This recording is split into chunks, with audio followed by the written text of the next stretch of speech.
Afternoon, I'll call the meeting to order. I'd like to begin by acknowledging we're in Treaty 1 territory and the traditional homeland of the Métis Nation. Members of the panel today, to my far left is Ms. Tracy Anderson. To my immediate left is Mr. Robert Phillip. My name is Stu McPherson. I'll be chairing the hearing.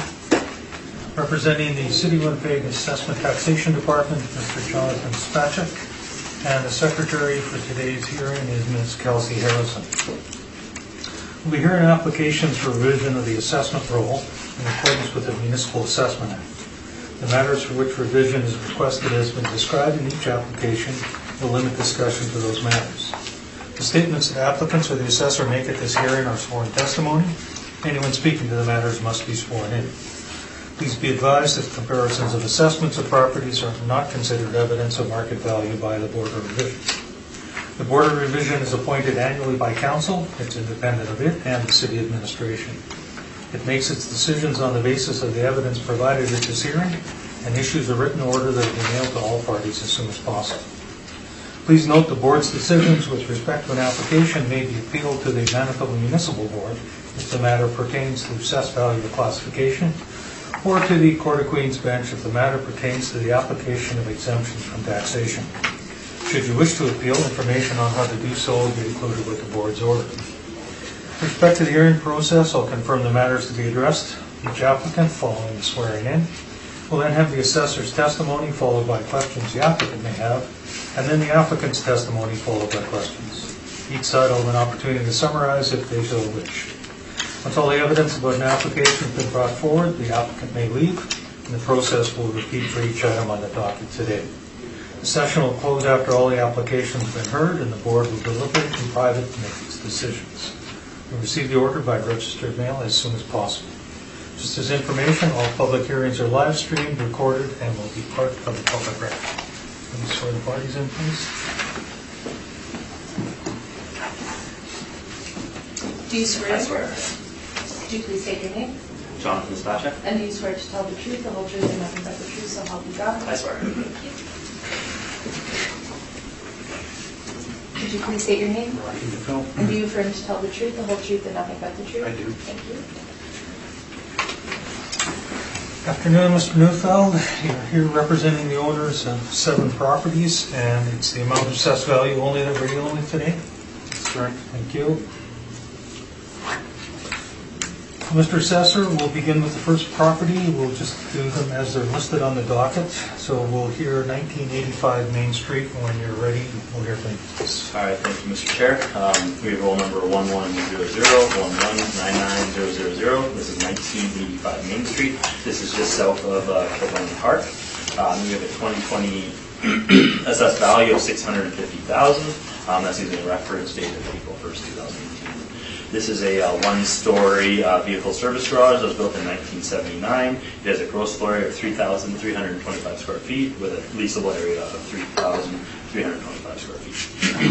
I put together some pictures of this property. You can see on page 2 where it's located on the aerial view at the top screen. You can see just to the north of it is Kilburn Park there. It's on that part of Maine. You can see a street view picture on page 2 showing the office portion or the reception portion of the auto body facing the street, and down the middle of the property is all the bay doors. Page 3 is another view of the auto body. Page 4 just shows they've always complied with our request for information. Page 5 is the actual income workup for this property. So if you turn to page 5, our model, these are all model-driven rates and parameters. We have a 3,325 square foot small service / kiosk, which is our vehicle service garage category. It's a model rate of $11.73 a square foot. We have standard parameters for VSGs of 2020 cycle, a vacancy loss of 4%, expenses of 2%, shortfall of 450, and an overall capitalization rate of 5.55%. That comes to the total of $650,000. If you look on page 6, I've put together some comparables to show that the 1173 on this subject property that's given by the model is fair in this situation. I will just go quickly through these. This time, as I am using the same comparables for almost all the properties, we're looking at mostly vehicle service garages today. So you can see my comparable one is 2479 Pembina. This is a 1965 build. Just to remind you, our subject was built in 1979. So this is an older comparable with a lease start date in 2017, a 6-year lease, 5,600 square feet at $10.71 a square foot. This is on Bison Drive and Pembina. If you look at my second comparable, 2645 Pembina Highway, this is a VSG built in 1987, so we have a little more recent than the subject property, signed 2017 as well. It's a 1-year lease for 3,000 square feet, a lease signed for $13, and that's at Dalhousie in Pembina. Comparable 3 and comparable number 7 are in they're more retail style auto body, like retail in a retail strip mall on McPhillips. So more of that single story, other auto bodies and similar types of buildings in the same area. But those rents range from $10 a square foot to $10.50 a square foot for around that 3,000, 4,000 square foot size. We also have a building comparable number 4 on 999 William. This is a VSG built in 1954. It is actually a more of an auto sale, so it's not a vehicle service garage, but it's more of a VSG style building off with whether they're currently using it for auto sales as opposed to a VSG, so that's comparable 4. Comparable 5, we have 1429 Henderson, built in 1973. That's a 2016 start date, 5-year lease, 4,000 square feet at $13.24 a square foot. And this is more of a, like a, what do you want to call them? Like a Boyd auto body, sorry, the word's eluding me, but help me. Franchise, thank you. It's just more of a franchise, not an owner-occupied. Yeah, it's just I just want to point out it's more of a franchise style than an owner mom and pop's auto body, right? On 1429 Henderson, built in 1973. Comparable 6 is 75 Stadacona, so again off 75 Stadacona. This is just north of the Louise Bridge, on a smaller street, built in 1926, very old. 5-year lease was signed in 2015 for $10 a square foot. And then if you drop down to comparable number 8, we have 970 Portage, 1984 built, 5-year lease, 6,950 square feet, and they get $9.50 a square foot. Comparable 9, 1861 Pembina, 1980s built, 2015 years, year lease signed for 4 years, and it's 1,800 square feet at $9 a square foot. And then comparable 10 is 721 Watt, a 1956 built, signed a 6-year lease in 2014, 1,400 square feet at $15.90. So across all my comparables I'll be using today, we have an average of $11.25, a weighted average of $10.91, and a median of $10.57. I have tried to stick to mostly, that smaller non-franchise style auto bodies with the garage door bays. There's a couple of there I pointed out that are more of a sales and one franchise, but again, just to stick with the type of properties we're looking at today are more of that style. If you have any questions on the comparables, please let me know. If you turn to page 7, it's just a full income value summary of the property. Exactly what I went over before. Page 8 is our capitalization rate page. As you'll see, we actually don't have a row for just vehicle service garages. It is not not enough sales, and it's not looked at as its own kind of capitalization rate being created. But for a building like this, you need to look at where it's located, the size of it, what could an alternate use be. If you're going to compare it to a similar type of cap rates that we have classified here, you can consider, sometimes in some of the locations we'll have today, it could be considered more of an industrial.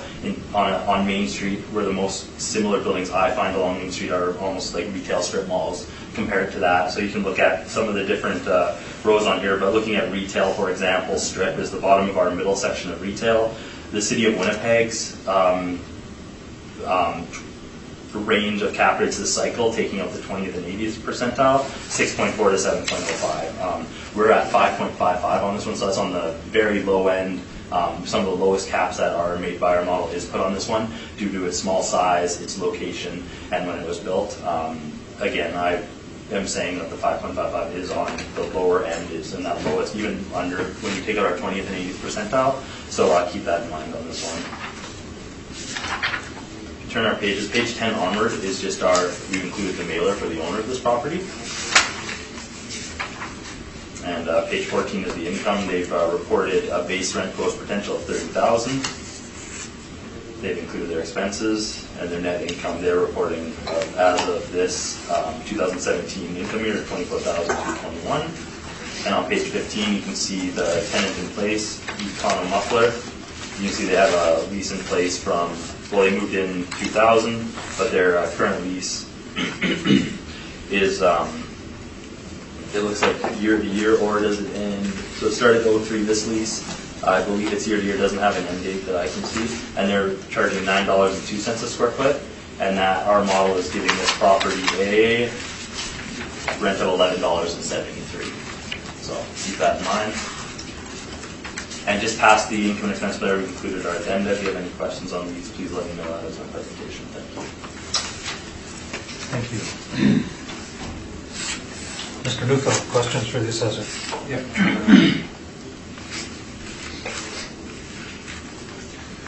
So I'll start with the last comment. You said page 15, the rent was $9.02. Well, did you investigate why there are no other charges? Investigate, like look at the mailer? Yeah, I mean, there were no other charges that are recovered, are there? Not that I can see. So, to be a gross rent? Yes, You know? from first look, yes. First and gross.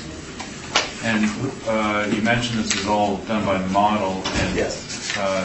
These comparables, who selected these? Rent comparables, page 6? I selected them, yes.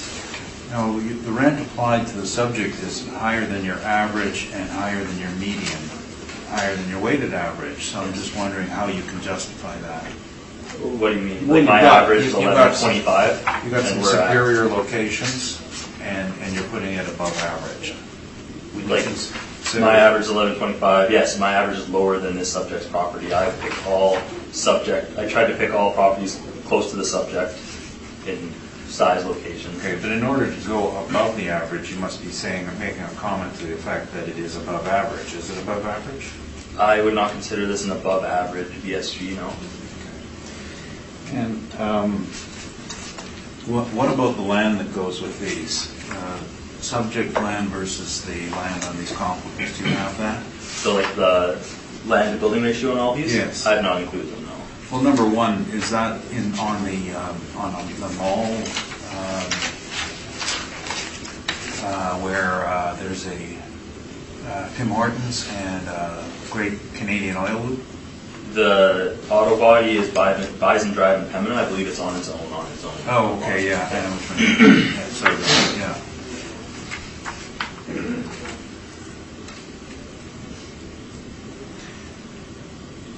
So you do have a land amount on it then somewhere, right? I'm sure it's on there. I don't have it included in mine. I did not compare the land to building ratios and all that. Would that not factor into your rent selection? I mean, it could. There's, again, auto bodies, there's not that many with net leases in the city. When I look at them, do they have bay doors? Do they work in cars in there? Are they similar of age built, or that utility, is it comparable in my eyes? Yes. But I didn't notice any with huge land to building ratios.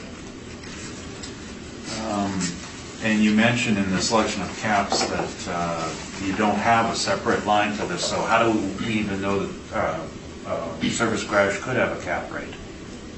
Again, we're not using direct sales comparison, we're using the income approach. I'm comparing it, if I'm talking about a cap rate that's Right. given by the model, I'm just saying, what are similar buildings on the street, what are alternative uses for it, that's how I look Okay, at it. well, in this situation. what's an alternative use?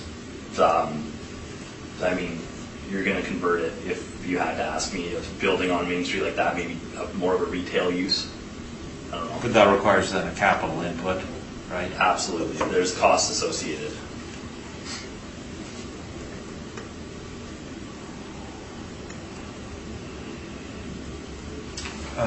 Did you inspect? I've never been in this building. Thank you, those are my questions. Thank you. Ms. Anderson, questions? No questions, thank you. Mr. Bullock? Yes. Help me out here. Yes. You say this is model driven, Yes. and yet when you see some of the facts that seem to be opposed to the model, Yes. why do you not have the power to change that? I mean, in theory, if I had time, I could be reworking up numbers, slightly changing. If I disagreed with the cap, I could come in with a different cap rate. But Okay, first of all, it seems like it's $9.02. yes, And you got 11.73. Your comps show an average of 10.57.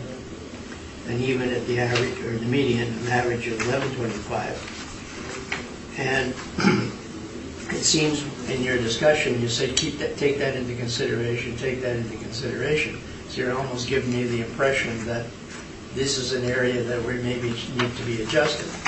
And so I asked you, where would the cap rate fall? And you seem to say that this is the lowest cap rate of what I can buy here. So would it be under industrial? Would it be in the 20% or the 80%? I'm saying, so for cap rate, I'll start at, I'm just trying to point out that we don't have a BSG line. There's not an analysis done of BSG, but a retail. So I said the closest one. Okay, if you didn't have one, yes, then you have to select it.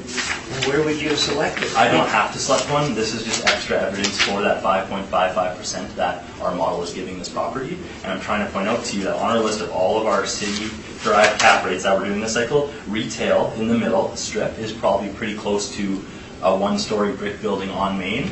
That's the closest that I can find to it, so I'm just trying to point it out. This is our range. We're on the low end of that. We're under it. So take that into account is all I'm saying. I'm not trying to go... So your comparables are roughly the same type of business? My comparables are all vehicle service garages or related. And they would have cap rates? If they sold and there was an income stream that could be looked at, yes, there you could determine... But they would have a cap rate every year because of the assessment of the amount that they'd be valued at. We have to, you can only do a cap rate when it sells. So if it sells for a market value and it's an arm's length sale, then you can look at the income received by that building, the expenses it had, and a cap rate can be... But you can't look at this thing to see what the cap rate of any one we of can these... look, yeah, like you can use it, you could compare it to this value, but that's not a cap rate. Like a capitalization rate would be if it actually sold. Yeah, but this one didn't sell, so you still had a cap rate. Yeah, we have to use a cap rate, and that's how we assess these properties, is by giving them all a cap rate. So wouldn't every one of these other properties have a cap rate because no, they would... they'd have to sell. They'll have a cap rate assessed wise, but we don't. They don't have a. You're not making a cap rate every year based on their assessed value. Is what I'm trying to say. Can I interject here? Are you asking what the cap rate applied to for the assessment? Is that what you're saying? Well, okay, we made a comparable, and I may be out of line here, okay? But we did a comparable for the rent. The rent that you have to kind of support your rent. Absolutely. These So are I'm comparables for asking- just And rent. those are actual I'm rents. asking, right. I'm So only looking at the lease.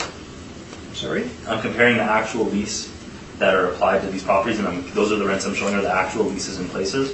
And I'm just defending the rent with these. I'm not defending the cap rate with those because they're not. But the cap rate and the rent are two factors that determine the value at the end. Absolutely. Using the income approach to value, I agree with you. I guess I was just asking the question that if I was checking what the rent was, would I not also look at what the cap rates were for all these properties so I could see how they rate in relation to this one? If they sold, you could do a cap rate analysis on if this first comparable sold in 2017. Somebody could do a cap rate analysis on it, but just year by year, the lease in place, they're not giving there's no cap rate involved with the lease being paid. If that makes sense, they would have to sell. Okay. Nothing further? No. I thought it was logical, but I guess it isn't. Okay,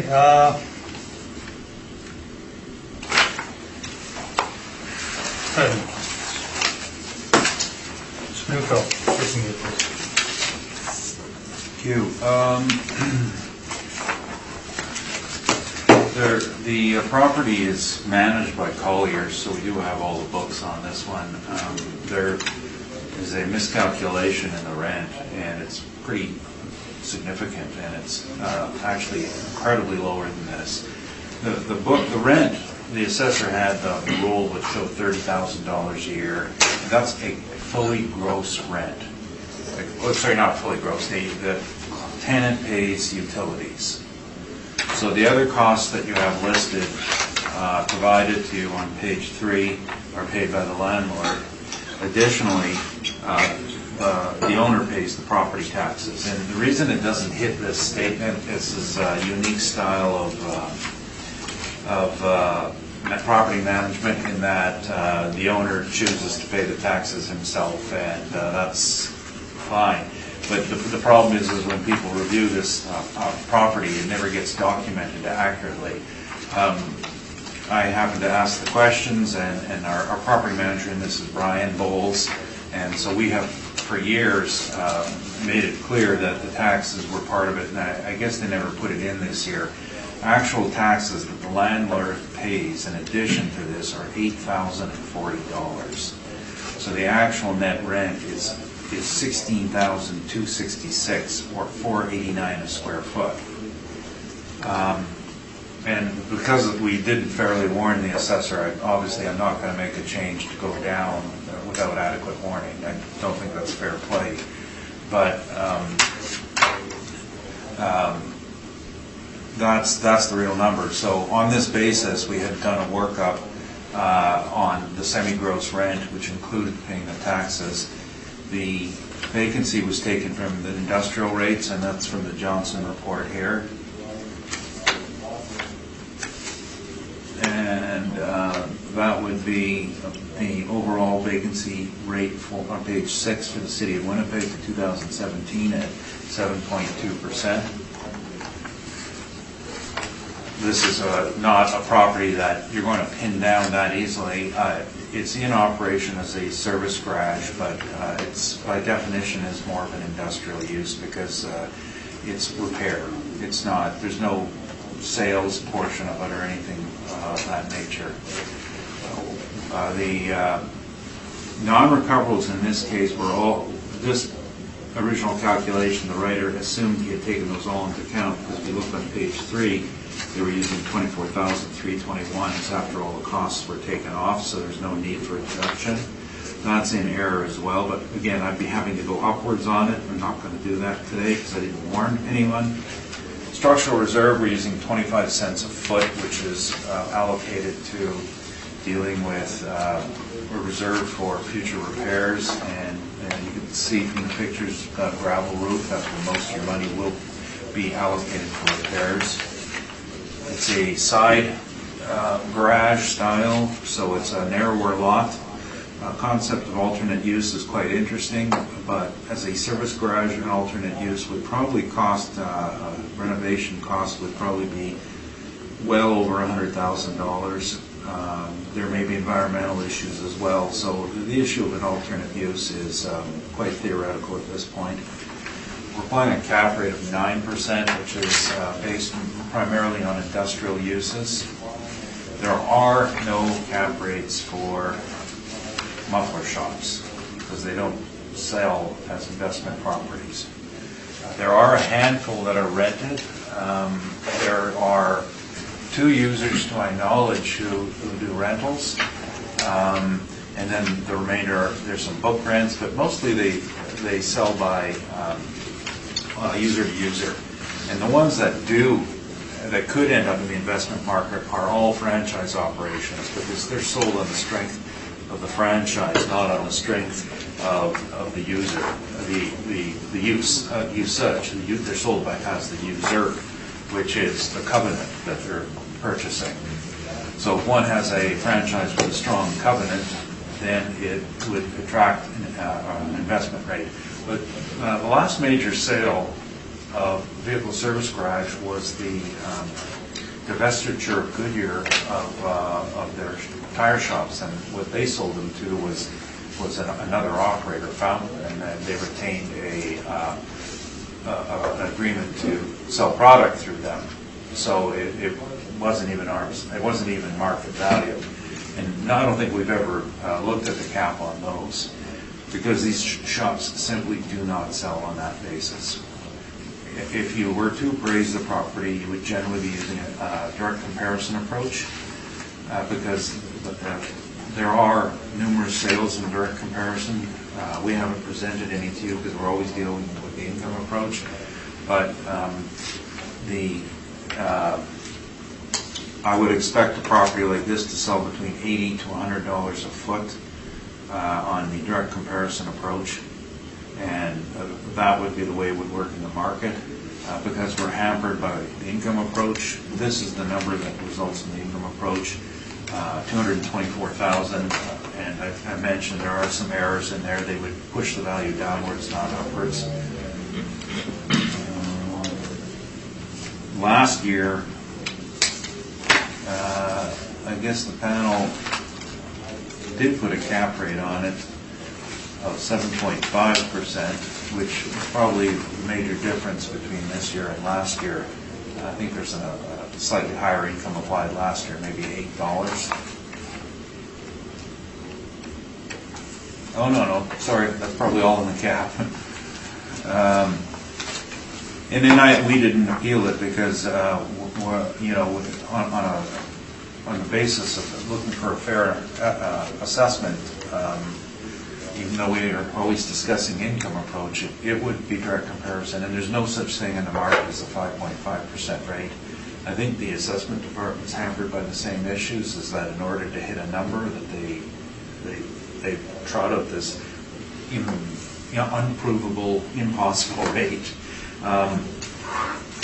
We had a fair amount of work up in our in this report, and I'm not going to go over it each and every time because you've all heard it before, but an indication is on page 26 that the cap rate that the city put on it doesn't even allow for return on equity. So what that really means is that there is not a bank in the world that's going to lend them money on this basis to finance this site at $650,000 because the rents don't exist and the caps don't exist. And that will drive your sale prices and your market value. We'll also, for all of today, and I'll just hand it out as rebuttal, I won't go over it, we've all seen it before, for the record, my objections to the city's management rate and cap rate selection. Unless somebody really wants me to go talk about it. I don't think it's necessary. If I hand it out, at least I can refer to it if there's something important coming. Good. I've got extra copies for everything. You'll have to use those, please. Thank you. Oh, sorry, I did forget to mention one thing, and I am a little bit under the weather today, and it wasn't self-caused, as at this time of the year it generally is. Page 5, we do have a number of rents of similar styles of properties, and we have an older one on Wall Street, which is a Maple Body Shop at $475. And another body shop on Inkster at $8. That's actually a truck repair. Another one in Moray at $6. 1861 Pembina, the assessor also used. This is a semi-gross lease. It's my client, so he's not doing full recoveries. We have $8. He's got $9. Better location, that's fine. And then the three at the bottom are Boyd Auto Bodies in various parts of the city. Now, auto bodies will drive a bit better rate simply because as soon as MPI moved into the market, there was almost a guaranteed profitability for a body shop, and that has a factor in their operations. So they all support the rent we ended up accidentally using, but the actual paid rent is $4.89 a square foot. Thank you. Thank you. Mr. Spacek, question for the Just applicant? very quickly on just the rent to and over there. Pointed out to 938 Wall Street. We can agree that the size is 12,500 square feet. And 2535 Inkster is 20,000 square feet of auto body shop. These are much larger than the subject property, correct? Yes, they're bigger. Yeah, that's all my questions. Thank you. Ms. Anderson? I have no questions, thank you. Mr. Phillips? No questions.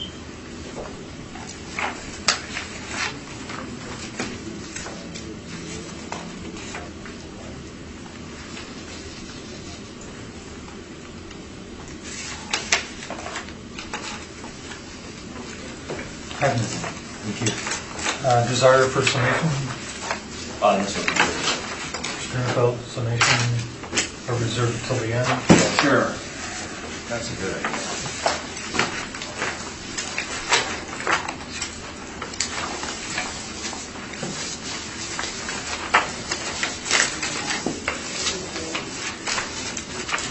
Okay, let's move on to the next property then, 376 Furby. When you're ready, Mr. Assessor. Thank you.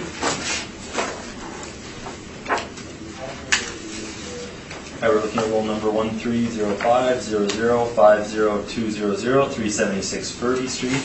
This is just north of Portage. I've included pictures on page 2 and 3. You can take a peek. The 2020 value is $1,134,000.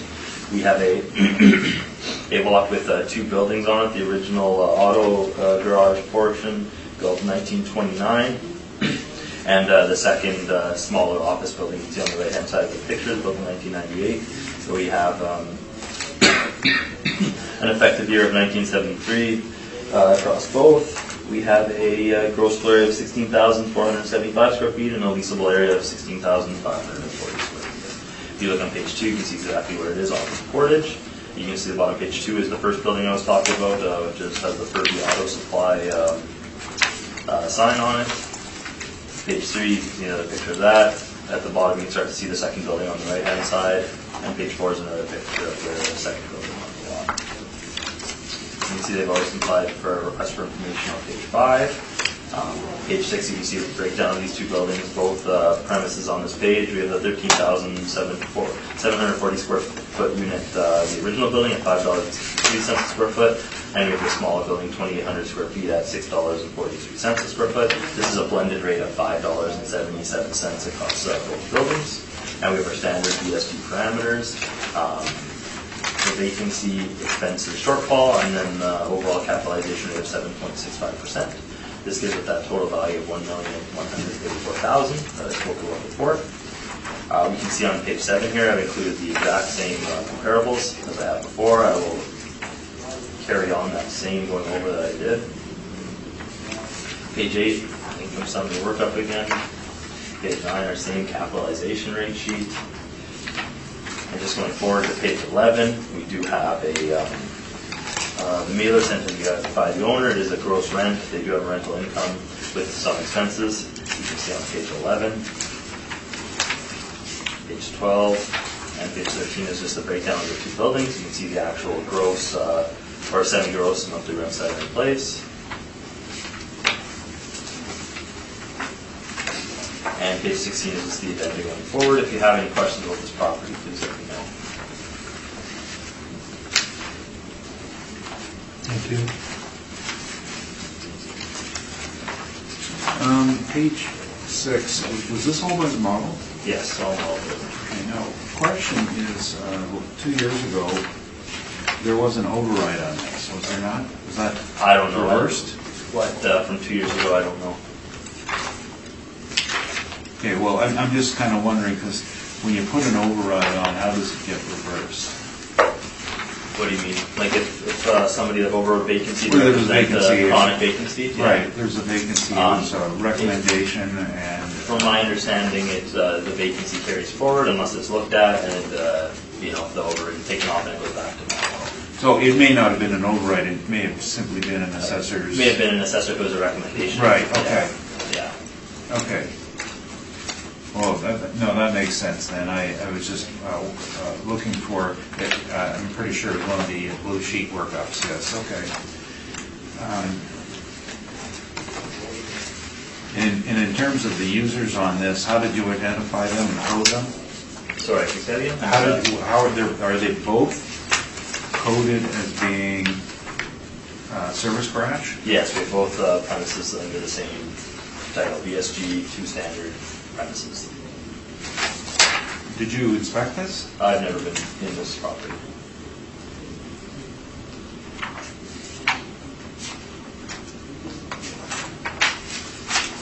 When were these pictures dated? These pictures, Google Street View. So the bottom picture? Which page? Page 2? Page 2, the actual date, I don't have it. Okay. Usually they're from somewhere from 16 to 18, depending on the cars go by. It's just that your rent roll, page 13, I believe. Yep. 11, 12, 15. Still calls the large space Elk Group, and the signage says Furby Auto Supply. Well, the primary use 5 off smaller, so the bigger one 8 at the bottom. Fox Group, yeah, the lease was supposed to end 2019 at the end of it. If it ended early and changed, I don't know. Oh, okay. No, I'm just wondering if There's a new thing in there. the picture predated 2015. Oh, yeah, I mean, I don't have the date of that actual picture. When the card was so black. And now, the selection of the capitalization rate in this case is a vehicle service garage. Yes. Comes from which row? Comes from the cap rate. Yeah. There is not its own row for vehicle service garages. Okay. Does it fall under, earlier you were talking about it, alternate use, does it fall into retail or industrial? Just for a base of a cap rate, retail strip is my most comparable in my mind when speaking about cap rates. Okay, now in the case of the last one was well below the 20th percentile, then Yes. this one is above the 80th percentile in Yes. retail. For And sure. what would the difference be? Why is it coded that way? Why is the cap rate higher on this property? Yeah. Again, the original building was built in 1929, much older, larger square footage, of 16,000 square feet. So the larger size drives a higher cap rate, and then the location as well. On 30th Street, the location also has an effect on the cap rate. All three of those combined give it a higher cap rate than a smaller auto body on main. Okay, and a review of the statement, page 11. That didn't enter into any of the valuation that the city did? For the model, no. That's what the actual owner is reporting. Okay. And have you inspected? I've never seen the building. Okay, those are my questions, thank you. Thank you. Ms. Anderson?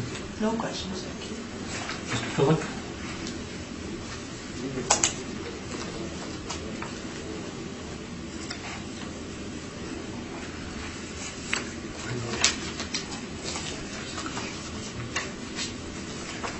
I have no questions.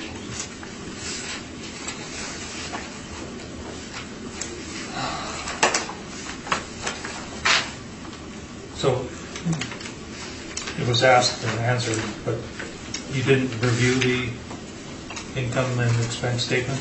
Well, I looked at the mailer, but again, semi-gross lease. I did look at it, but again, the model is how it's valued.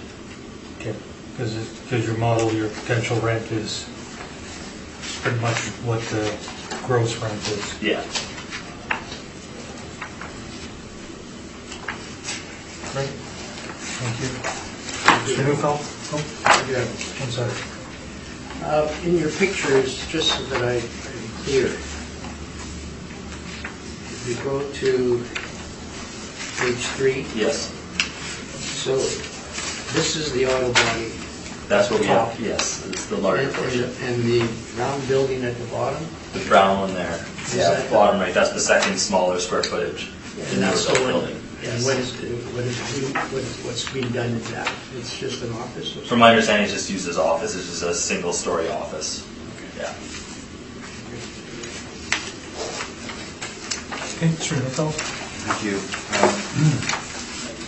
The property had been Furby Auto for a long time, generations. I personally remember it in the late 60s, it was Furby Auto, and it was a family operation. In and around 2008-9, the owner sold his business, and the new owner, which was, I think, Piston Ring, kept in there for a short-term lease, and then eventually relocated. So there was a period of time from 2012 to 2015 when the site, the big building, was vacant. And at that time, the city was overriding with a vacancy allowance of 15%, and there was always an agreement on it. So after 3 years of vacancy, they finally secured a tenant. Obviously, the rent was pretty bad, but what would you rather have? An empty building and keep looking for a higher rent, or live with what the market's telling you it's worth. The rent roll on page 4 and the statement on page 3 indicate that the two tenants are in a semi-gross lease situation where they pay their own utilities and everything else is paid by the landlord, including the property taxes. Their net operating income is $66,951. So we've applied that as being indicative of market value, knowing the history of this property, the exposure to the market, and the ultimate achievement of a $360 rental rate, which isn't surprising. This is on Furby. The only major positive issues that ever happened in this neighborhood were the expansion of the U of W. And when the U of W needed more land for their development, some of the nearby properties achieved fairly good sales rates above market. But that's not called market, that's called undue influence, a special purchase. So the rents they're getting are the rents at the market. Now, Forum is an office, it's a construction, a contractor's office, and Baki is a warehouse usage. There has never been auto repair done on this site, never. In the old days, it was storage of parts, and they sometimes parked their delivery cars inside the garage, but it was mostly a large warehouse. And those were the days when their big business was selling points and distributors and spark plugs. And if you told somebody today about buying new points for their car, they'd go, what are you talking about? Obsolete product. So we've used the 69,000, and through rounding, we're at 70,464, applying a vacancy, looking at a mix of industrial and West End, so it's a 5.2% vacancy, and that's again from the Johnson report. The non-recoverables has to be removed because we're actually accounting for the non-recoverables in the selection of rent, so that would be double dipping. But I was sitting here thinking, so we're double dipping and the assessor does nothing. What's that called? Fear of the water? I don't know. It's the opposite. Anyway, take the 3,600 out. Structural reserve is the same, roof repair. Shortfalls calculated as shown below. So the NOI has been adjusted upward to $59,058, 59058. And the cap rate, I'm just reviewing last year's decision, and it was 9%, which seems to be a fair number, so I've adjusted it down to 9%. And so my resulting value is $656,200, rounded to $656,000. Now that number is below last year. Last year at the time of the appeal, we were we didn't have the new numbers yet on the new tenant as to what they were actually paying. So, but we knew that they were in place. So we had actually had a much higher number on that. And now we've got the actual numbers and the statements. That's our difference. Thank you. That's my presentation. Thank you. Mr. Spacek, questions for the applicant? I have no questions. Ms. Anderson? I have no questions, thank you. Mr. Phillip? I think it was quite explanatory. I have no questions.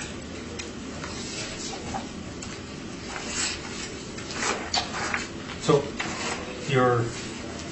the net rents that you're using, these are based on the actuals and then you've netted them up? Is that? Well, right. The actual rent, semi-gross rent, is after deducting for taxes and non-recoverables is $66,951.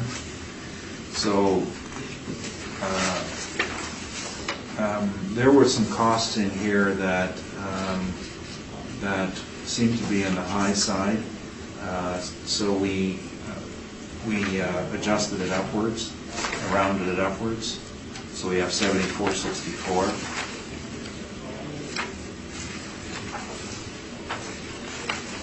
And you had made a statement about the net operating income being $66,951, which I think you said you were using that, but you're prior to a vacancy risk, yes. So that's with the 70,000 Well, no, it was adjusted, 66, 951.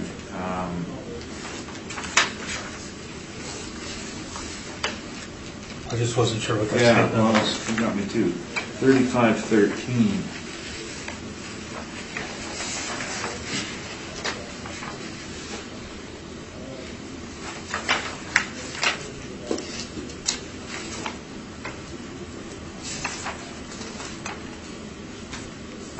Okay, let's just call that a manual call on my part. I know the property quite well, and I know the owner quite well. I don't think that those numbers are sustainable, all of that. The 66,951, I think a truer indication is 74,64, which includes his non-recoverables. My opinion. So I'm adjusting upwards, not downwards. I'm not... And to justify your rent for the 13,740 at 360, you're relying on these industrial rates on page 7? Yeah, well, that was to slot them in, because we have the two rents, and for example, the cost per square foot are in the neighborhood of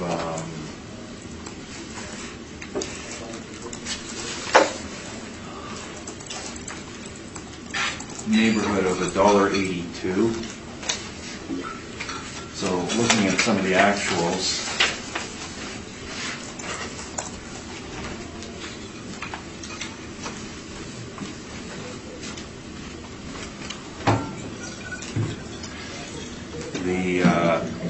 the Forum is actually close to $10 semi-gross, so that would actually drop to $8 approximately. And the other one is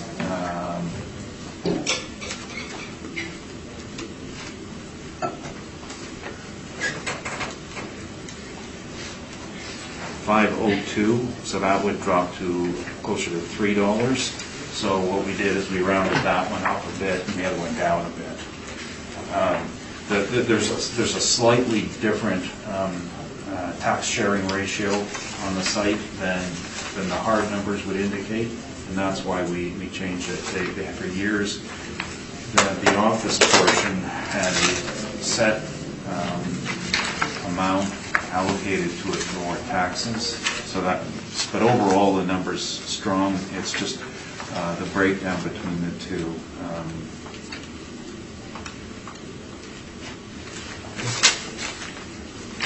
I had it written here somewhere. The recoveries, the internal allocation. It changed when they got their new tenant.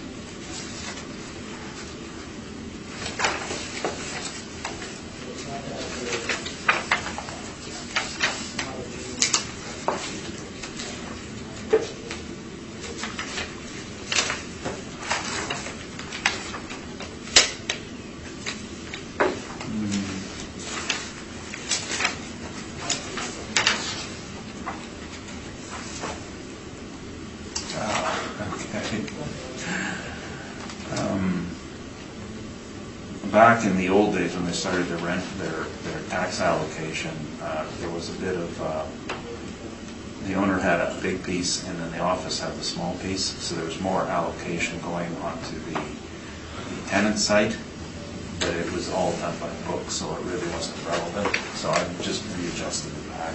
Okay. Thank you.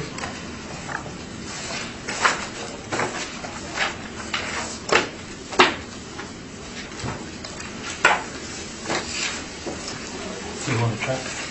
She just emailed me there on the last copy, so she said do one more and then Okay.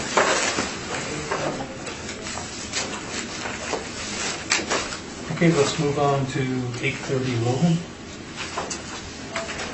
And you're ready, Mr. Assessor? Thank you, Mr. Chair. We're looking at our roll number 13096064700, 830 Logan Avenue. This is just east of Arlington. We have a 2020 assessment of $476,000. This is a, you can see it's a property on 830 Logan that actually has, well, two separate, what I want to say is, there's kind of two buildings, but they are attached. You'll see through my workup coming up. But the original garage was built in 1953, and then a few years later, the storage, what I'll call the storage portion of the property, was built in 1957. Across the whole property, you have a premise gross floor area of 10,042 square feet, and a lease floor area of 10,426 square feet. You can see on page 2 better what I'm talking about. From the front view of, the street view at the bottom of page 2, you can see the portion of the actual service garage, and then to the left of it on the next page, you'll see the actual older, closed down, what we have as storage space, really. Looks like an empty building or a building that is used just as storage, and that's broken down in a separate income stream. You can see on page 4 at the back of it as well. Page 5, they've always complied with our request for information. And page 6, we have the actual first income stream for the property. So the way this works is that first building that was painted blue that I was showing with the actual bays, the vehicle service portion of it, is 4,266 square feet. This has a rate of $6.23. And we have our standard VSG parameters for the rest of this, and then a cap rate of 7.65. So that actual vehicle service garage portion of the building is $317,000. And you can see on page 7, we have a separate income stream considered locked warehouse. So this is a blended rate of $2.83 across the 6,160 square feet in the, but again, when we have the storage space, so $2.83 for the storage space. We even have a 12% vacancy on it. We have 2% expenses, $375 shortfall, and a cap rate of 7.7%. So that comes to a total of $159,000. Take both of those two income streams together, you get the total of $476, which this property is assessed at. And on page 8, I have included the same ESG comparables I've used going forward for the vehicle service garage portion, and then the 283 I just have considered as storage space for the rest of the property. Page 10, again, capitalization rate sheet going forward, same as I talked about before. We always include the income expense mailer, included on page 12, 13, 14. It's fully owner occupied, so you just see the expenses on this one, and that is all that was sent in. If you have any questions on this property, please let me know. That is my presentation. Thank you. Are the workups on page 6 and 7 by the model? Yes. Okay, so the 12% vacancy on page 7 is due to a loft warehouse in this area? It may be an override going forward like we spoke about before, but it's a 12% vacancy on the storage portion of the property. Okay, and did you inspect this? I've never been in this property. So the rates that are applied on a loft warehouse,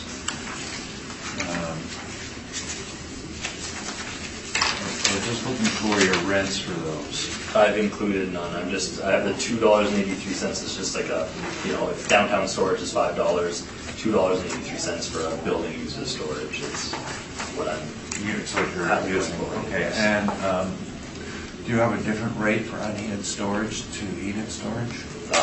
I assume heated storage would be higher than $2.83. Okay. Is this what it's coded as unheated storage? I don't have the specifications of this loft warehouse. How would you differentiate on page 7 in your description on whether or not it was heated or not? Would it not say it here? Again, standard storage space. So what can happen to get a rent that low? You can change the quality of a premise. So we have this as a very poor quality premise. That's how we're getting such a low rent. So poor could be heated in bad shape. It could be unheated. We don't have I don't have a specification on this one if it's heated or not. And so you don't have that as a parameter that's put in here for heated versus unheated. Now, the same question goes to capitalization rates. I notice both sections are within 5/100th of a percentage point. Yes. Wouldn't unheated storage space cap much higher due to the difficulties with the remaining economic life and maintenance and all the rest of those issues? You could argue unheated space would have a higher cap than heated space, sure.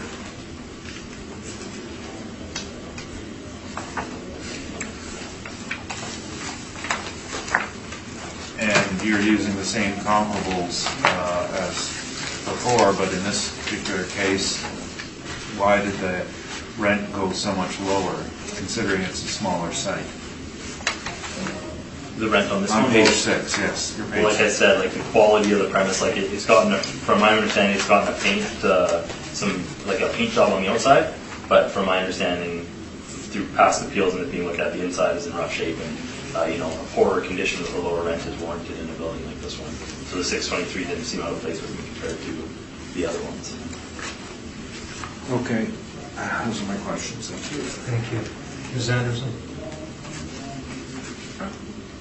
So the loft warehouse is absolutely empty, they're not using it? Yeah, I don't know what they use it for. It's part of the building, I'm assuming storage, and the $2 rent didn't seem that out of place for me for just the storage space. Thank you, that's it, Mr. Chair. Mr. Phillip? Page 3 and page 4, which is that the same building? Yeah, so page 3 at the top is the auto body, and then the page 3 at the bottom is just on the left-hand side, like along the street if you kept going down. It's just showing the other side of that building, and this is the back. So you can see on page 2 at the top, if you look at the aerial view, the service garage is along here on Logan, and then this building sticks out to the street. It's the one that sticks out at the top right there of the property. That's the storage building. And is that used by the people? I'm not sure what they use it for. That's why, again, even if it's just used as empty or just storage, the $2 rent is. But it's still not used by another owner? No, it's all owner occupied, yeah. Okay.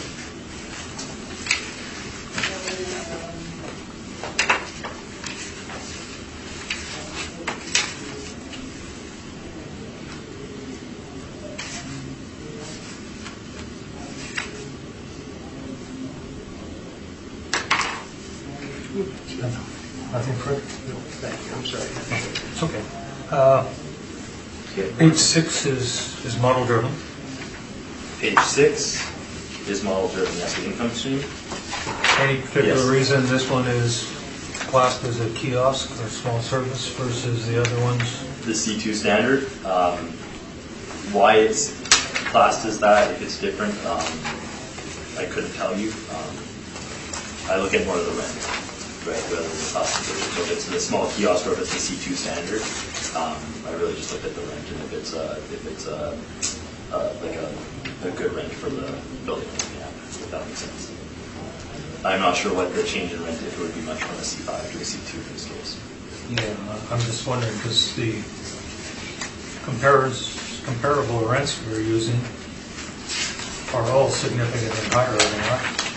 For rent, You're not yes, really- like they're all, this is again like the putting a poorer quality on a regular service garage, right? Where it's located and the actual, the condition it's in, from my understanding in the notes of the past appeals, it needs to be at a lower rent to represent the condition it's in. If that makes sense. The auto bodies I've included for just across the city, kind of standard auto bodies is, seem to be in that $9 to $12 range, right? This one's on the lower end, and from my understanding, from what I've read about it, representing the actual condition of the property. Okay, thank you. Mr. Neufeld? This is a rare, probably one of the most inferior buildings that we deal with. The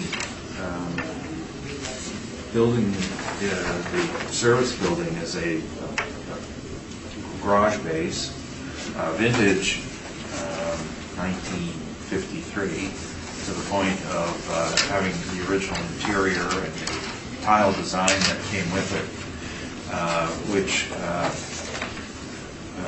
is interesting, but it's, that's the picture at the bottom of page 2, and it's located on Logan. There's a slight difference in building measurement, and we've always included the breezeway that exists between the service garage and the warehouse next door, because it is enclosed. It's not heated, But when I first looked at this property, and this would have been 10 or 12 years ago, we went out and did an inspection. I still remember it was Larry Bartlett who came and did the inspection. That's how long ago it was. And we looked at the breezeway, and we just agreed that we would just leave it in there, but treat it as inferior. But I imagine it's been taken off the roll for some reason. That's why our number is a bit higher. Never know when they'll surprise and pop back in, so we just leave it on. The two-story loft building is unheated. It's parts storage and odds and ends and all sorts of other things. There is an oil burner in it.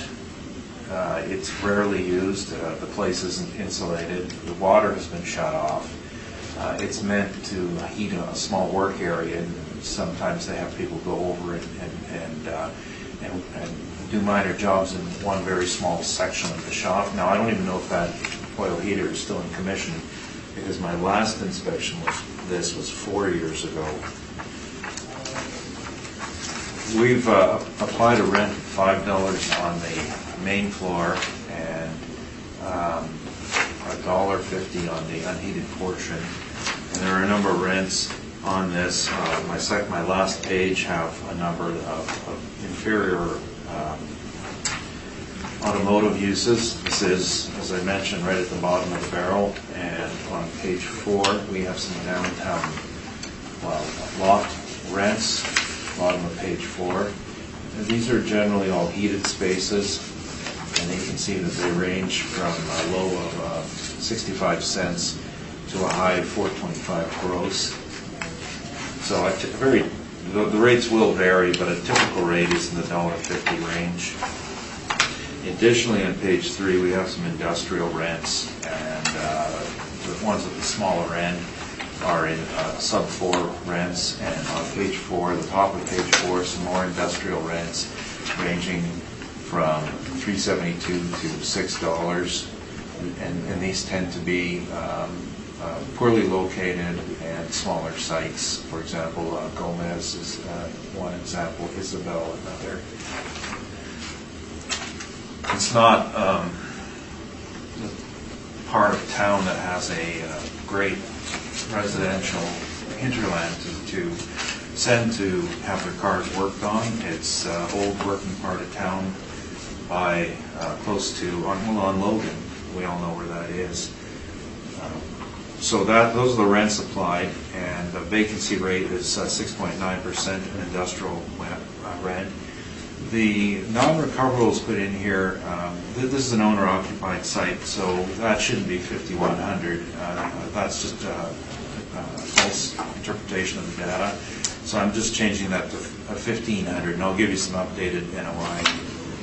The structural reserve at 25 cents a foot is arguable because I don't think anyone's going to spend any money in structural reserve on the loft warehouse.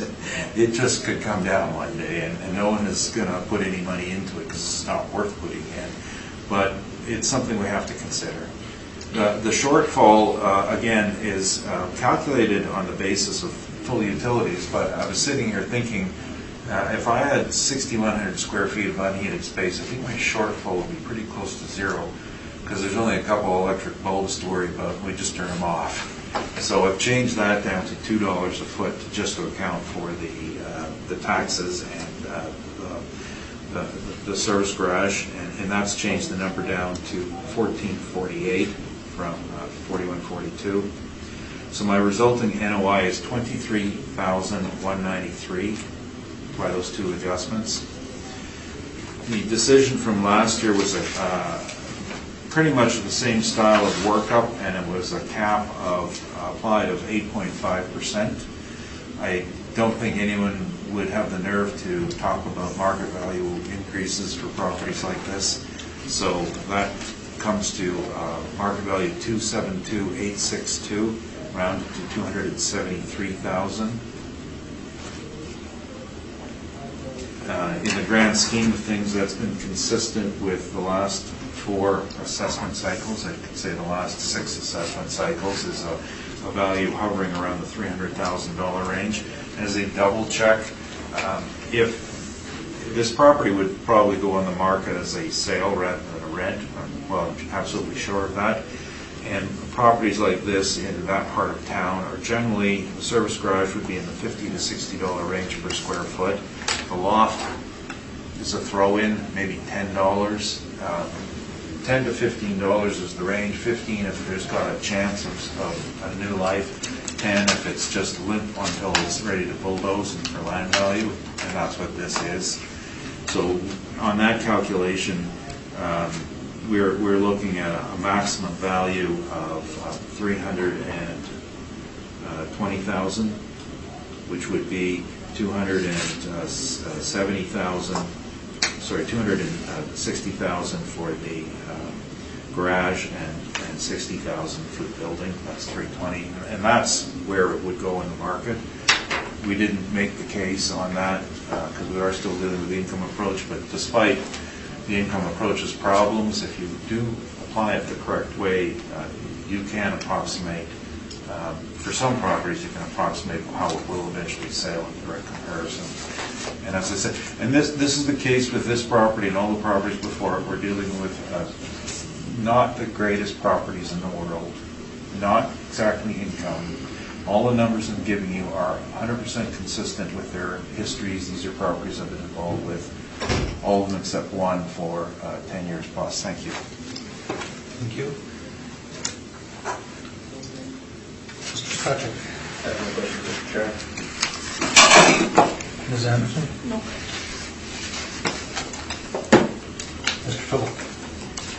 Just a little confusion. Mr. Neufeld, you mentioned one figure of 272, 862, Correct. and now we have another figure of 260 and 60, 320. For a total of 320, and that's my double check, yeah. So is that what you're saying? That's the highest that you will see in the market. So which number are you using? Well, on the income approach, it's 273. On the direct comparison, it's 320. Okay, thank you. And you can choose how you reconcile. Okay, thank you. That's all for me. Thank you.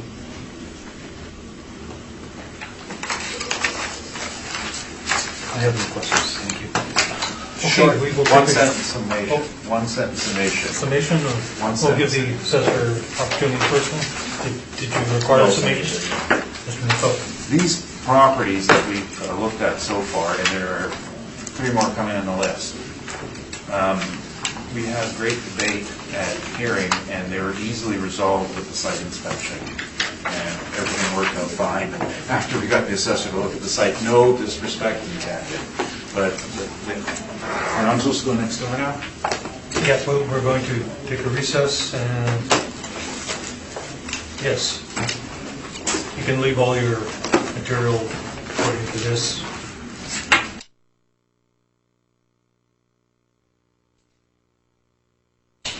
Okay, I'll call the hearing back to order. Next property we're going to deal with is 47 Lydia. When you're ready, Mr. Assessor, go ahead, please. Thank you, Mr. Chair. We're looking at roll number 1306-0151-000. This is 47 Lydia Street. This is north off of Notre Dame, as you can see in my picture on page 2.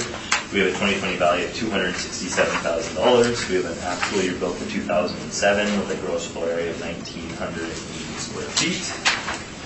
You can see exactly where it is across the back lane, just off of Notre Dame, and it's on Lydia Street. You can see a street view of the picture on page 2 with the front door, and you can see the bay door on the side of at the top of page 3 there, and a little bit of parking and outdoor storage in the back. Page 4, they've always completed our request for information. Page 5, we have this building as a storage warehouse. So page 5 shows the income approach for the storage warehouse. We have 1,980 square feet with $8.89 a square foot. It's a vacancy loss of 6%, 2% expenses, $375 shortfall, and an overall capitalization rate of 5.9%. This is where we get the $267,000 from. If you look at page 6, I put together some storage warehouses from across the city. You can see they have a wide ranges of year built. Comparable number 3 at 90 McDonald is actually used for automotive work.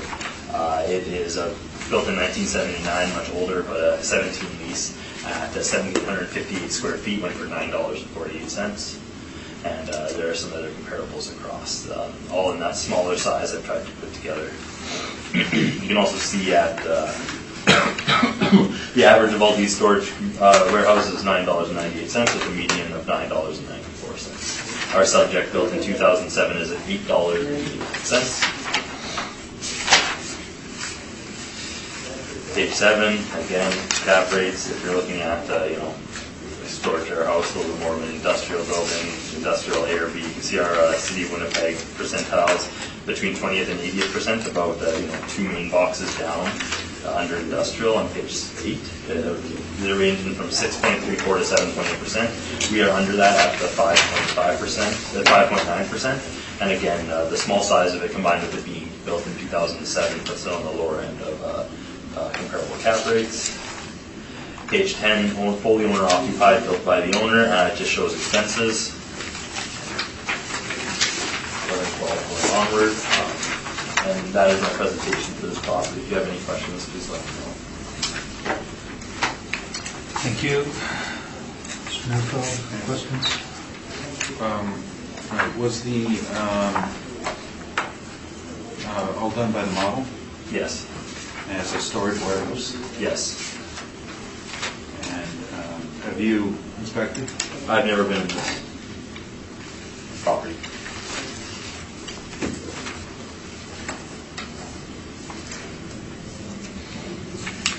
Sorry, I just wanted to double check.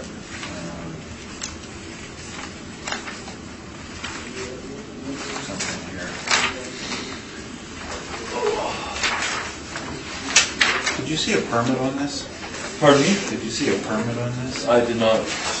I don't remember if I saw it on this. No, I don't have it. And it was built fairly recently? 2007. Right.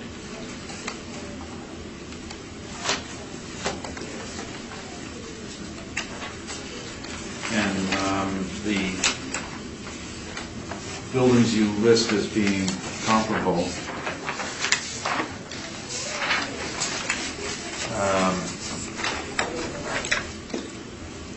are these properties that are part of an industrial development? Yes, most often storage warehouses are part of more of an industrial setup. And do you have their ceiling heights listed? I do not list ceiling heights, no. What about the land that goes with them? I did not post any land to building ratios. Most often storage warehouses if they're part of an industrial lot, will have more land than the subject property is very tightly built into its lot. And nothing really in this area in your comparables, are they? No, for storage warehouses, no. This is Do you know what goes right on off in the this site? tree. Pardon? Do you know what goes on in this site? I imagine for its auto import part specialist, I'm sure they store parts for maybe next door. Those are my questions, thanks. Thank you. Ms. Anderson? No questions. Mr. Hillock? No, I don't have any questions.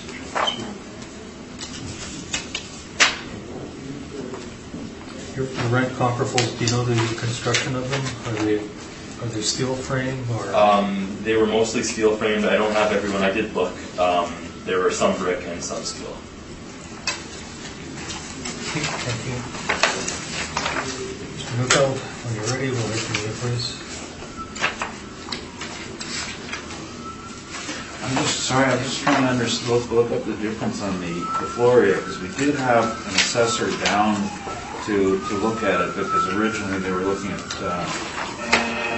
some mezzanine space, and I'm trying to find out, then we corrected that. I know they took it off at some point. Your 80 feet difference. Yes. Do you have any notes to that effect, Mr. Assessor? No.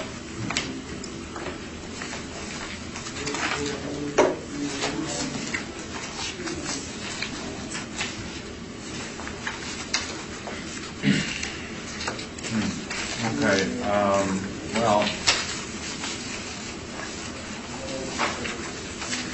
okay, I don't have the notes. I thought we went through this, but you've got plan area, 1980.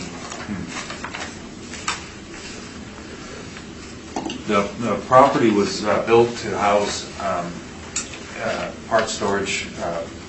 Initially, the owner of this property also owned the garage next door, which are in here next, and operated it, and he brought in a line of auto parts and had to and establish a storage warehouse for it, so it's owner occupied. Now, I was just looking at, I thought I had a reported permit value of $110,000 and a purchase of land of $7,000 at the time it was built.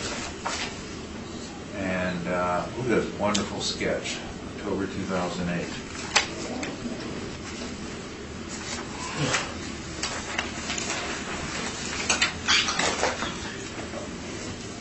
We're looking at a rent, and I don't know where this comes from, of $731. I've not got the faintest idea where this is picked from, but we do have some comparables on page 3, industrial properties. Those are larger ones. The smaller ones on page 4, the highest rent is $6, so I don't think we can even support our warehouse rate that we have listed here. But I'm not going to change it because it's been presented. This is really basic. This is what's called pole frame construction, which is 2x6 wood with a metal envelope. So it's not weight bearing, weight holding. You can't hang things from the roof. It's just basically a glorified garage, 2x6 garage. There's no car service portion inside. So it's, like I said, full frame. The parking, they were using the parking as overflow for the garage next door. So our calculations on the value, we ended up looking at a 9.2% vacancy. 7.2 is the overall vacancy. Central area is showing a higher vacancy rate. Of course, the people who did this don't realize that's not central, that's West End, which is 3.1%. So our vacancy is a bit on the high side as compared to market. It's the hard part about training people who don't know the city of Winnipeg. I think the assessor's 6% is more on the mark. Non-recoverables are calculated at 5% as an estimate, and I haven't addressed this yet, but we did analysis of income-producing properties for non-recoverable expenses, and they're at the back of our document. And page 43 shows the summary, and buildings with problems are higher expense ratios. These were all these were all net buildings, no gross buildings in here. So the ones that were high weren't because they were gross, it's because they had turnover. The stabilized rate is about 7%, and at the stabilized rate you have no or little costs associated with tenant turnover. Most of these costs are just for servicing non-recoverable servicing. Very standard in the industry, and in my handout I've gone through the reasons for all of that. Structural reserve, we're using 25 cents a foot, which is a very small number. There's not going to be a great reserve for structural on this because it's such a simple building, and that's why the number is so low. There's not much to consider on a wood frame, pole frame structure in terms of putting costs away other than for doors and windows, which could eventually come up, or perhaps a heating plant. The shortfall was much too high, and I think we were using the owner's rates and that were reported.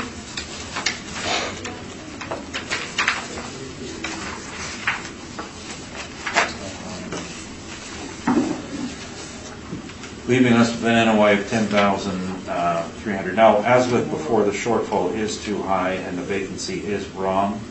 I can quickly do a calculation, but I would sense that my number would be, going to belabor this to death, would be about 400 less on vacancy and 500 less on shortfall, indicating an NOI of 11,269. 11,269. 11,269. And again, this is not an investment property, so it's completely misleading to put a capitalization rate on it. They just don't exist like this. The person who wrote this just plucked one on at 9%, but for sake of argument, if I put it on at 8.5%,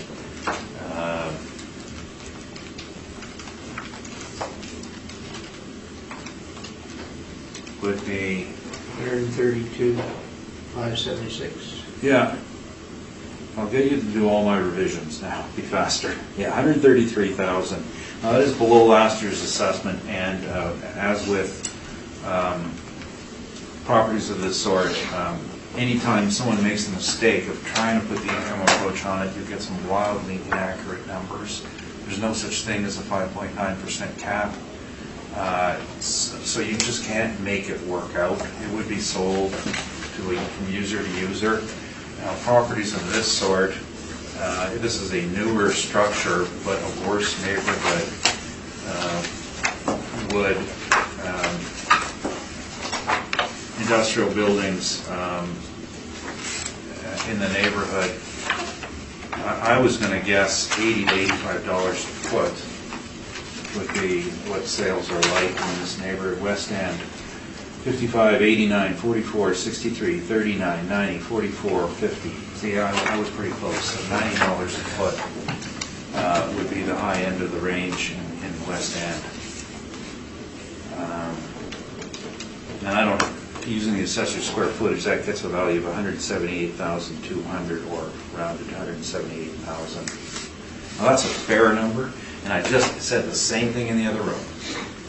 When you're dealing with these small, non-investment grade properties, if you're required by the Act, by the case law, to apply an income approach, my value is 133,000. And to do so, I claim jurisdictional exception. That's the way, there's no putting in fictitious rates just to hit a number. If this were done by the direct comparison approach, our value would be about 178,000. And that's an appraisal is an answer to a question. The question being asked, what is the value of it as defined by the legislation and equity? It's 133,000. What is the value of it in the market? I would say 178,000. The two numbers differ. I'm not out to reconcile them, but that is my statement. Thank you. Thank you. Mr. Spacek? I have no questions, thank you. Ms. Allen? I have no questions. Mr. Philip? No, I think that with the changes that are made, I have no questions.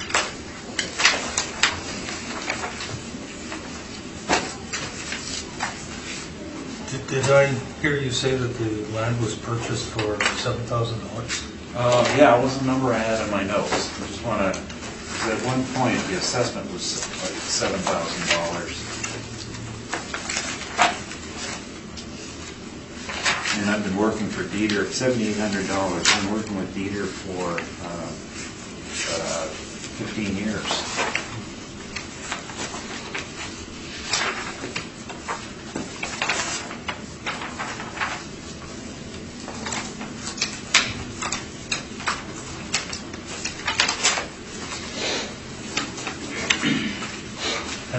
And it's the same owner on the adjacent lot?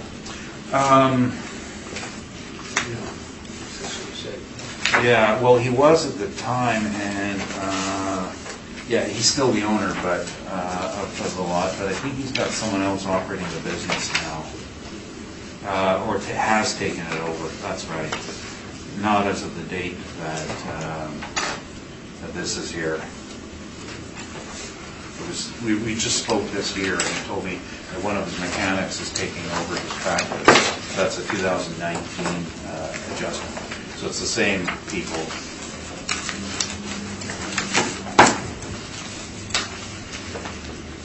That's okay, that was just a notation that you had. Yeah. Okay. It's fine, thank you.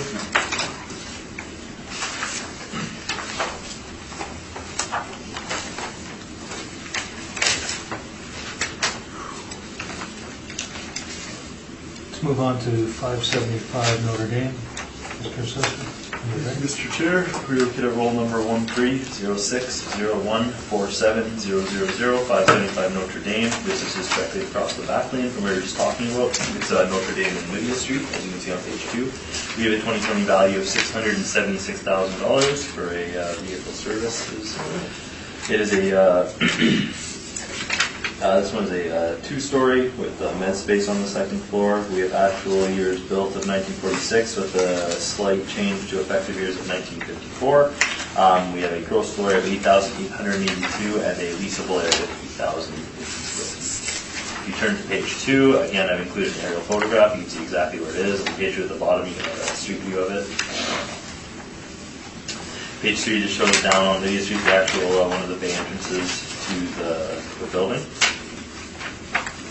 And page 3 as well, at the bottom of page 3. Page 4 shows have always complied with our request for information. Page 5, this property is valued as a vehicle service garage.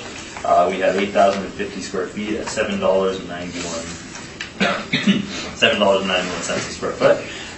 Same VSG parameters going all the way down with an overall capitalization rate of $8.65%. And that gives that total value of $676,000 we're looking at today.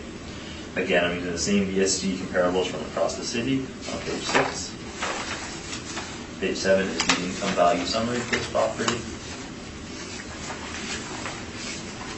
Again, going forward to page 10 and onward, this is as of 2017, for that income year is fully owner occupied. Not as of, but for the income year 2015, fully owner occupied. You can see only the expenses reported. And that is all that is filled out. And I have my addenda. That is my presentation. If you have any questions on this property, please let me know.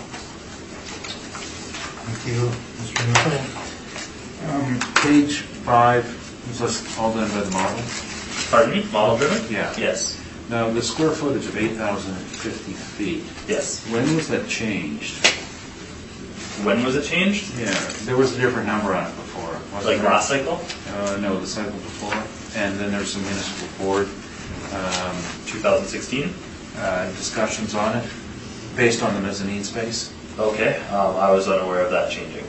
Okay. Was the decision, were the decisions, is this an updated number from the decisions or is it different than No, this? I think we have the same area, which is a combination of main floor and upper this floor. space, yes. And then there was an inspection as to quality. I'm wondering if you have any notes on that. I did not see anything specific about changing from what it was to the one we're both using. Okay. And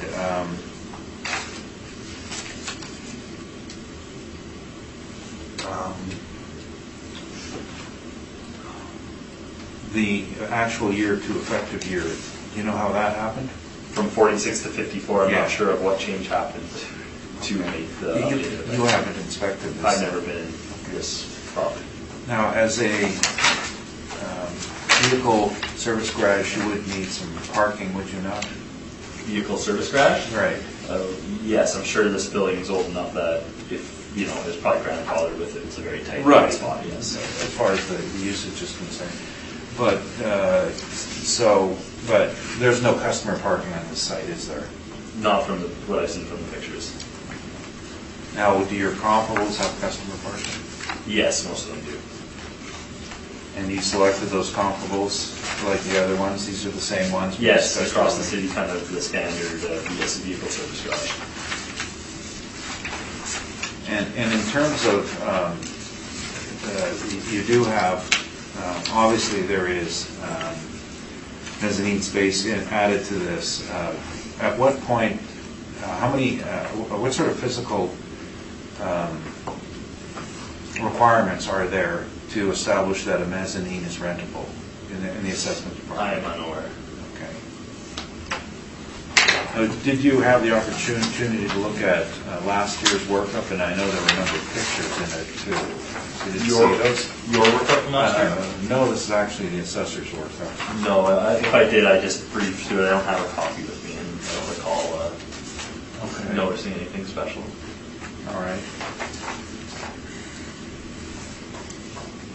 Those are my questions. Thank you. Thank you. Ms. Anderson? I have no questions, thank you. Mr. Phillip? I think you mentioned that this is a model-driven. Yes. Sometimes I see various properties and I have a problem with different, the way the model is being done. So, of course, that's in another property, so I have no questions based on that fact.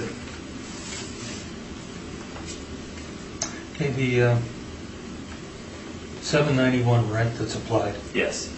that's the same rent for the main floor as the mezzanine area? So it's a blended rate for all that space, like $791 for all 8,000 square feet.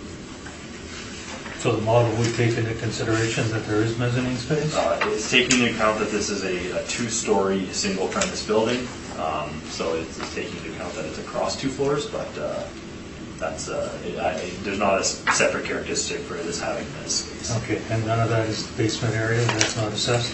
From my understanding, no. I'm not sure if that includes basement space. And the cap rate is based on the leasable area? Sorry, the basement space is taken the over the leasable neighborhood area and is size? 8,050, sorry. Yes. What was the next question, sorry? It's based on the age? Yes, absolutely. The So size it's based on and the neighborhood? the base, the size, and where it's located. Thank you. Mr. Neufeld? Yeah, but just to follow up, I heard you say that you called it a 2-story. Is that how it's classified, 2-story? Well, if you look on the first page under the property description, we have it as number of stories 2. So, Okay. yeah. So, get back to my other question then. What are the physical requirements for a 2-story? Aren't you supposed to have a normal ceiling height for a 2-story? Yes, there'd be normal ceiling height for both stories. Okay. Which would be what? I'm not sure the legal requirement of what defines an office space. Thank you.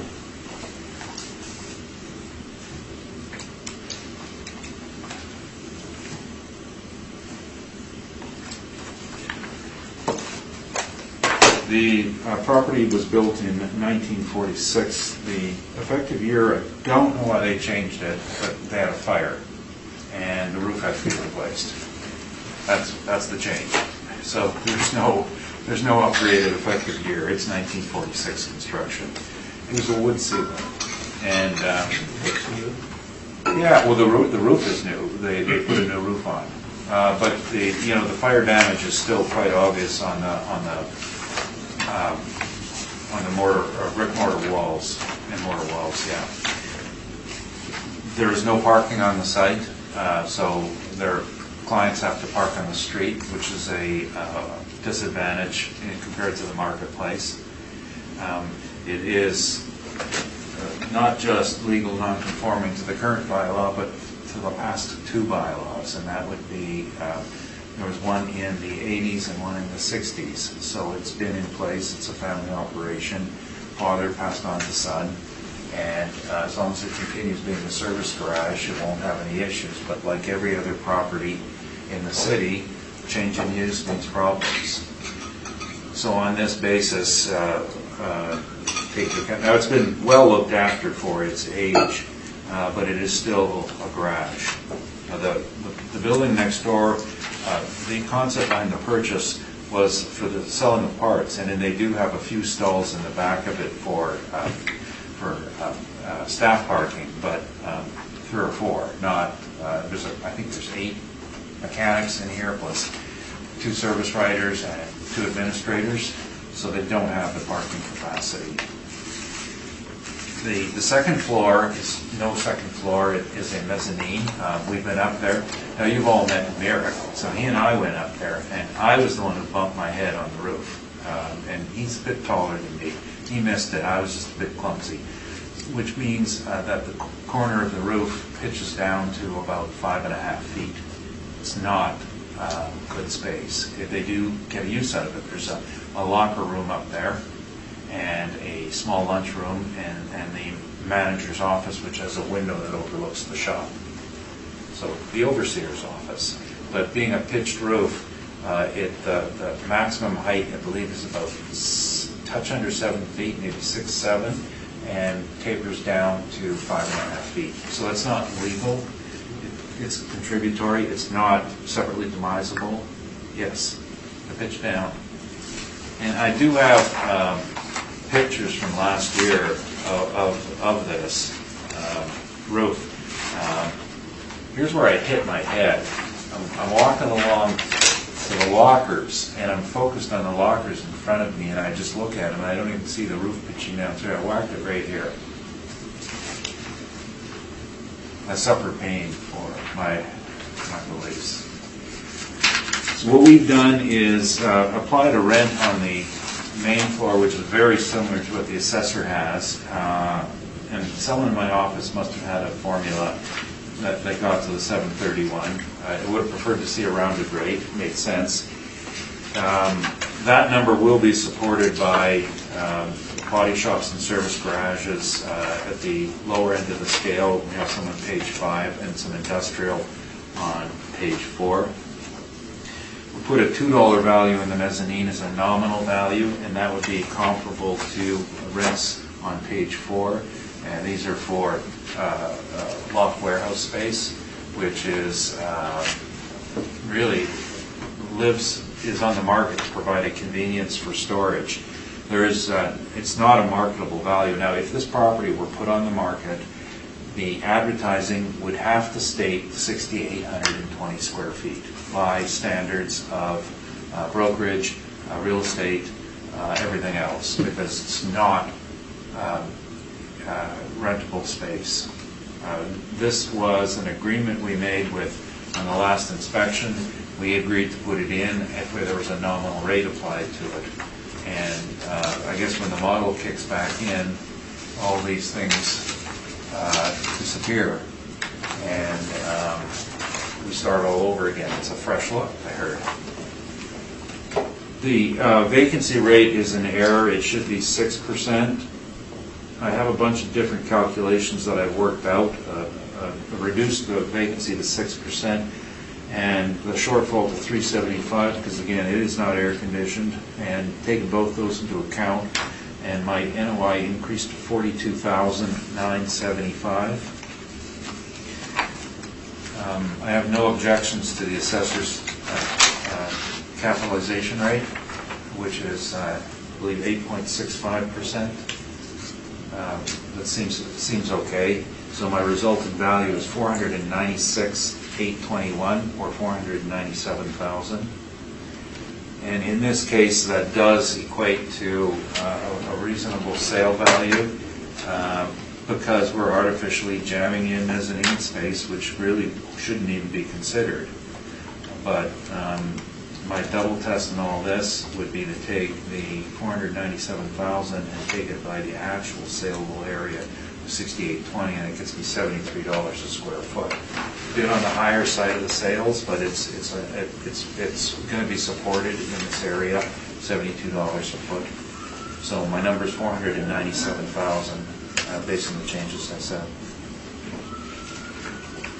Thank you. Mr. Spacek? I have no questions, thank you. Ms. Anderson? No questions. Mr. Phillip? No questions. I have none. Thank you.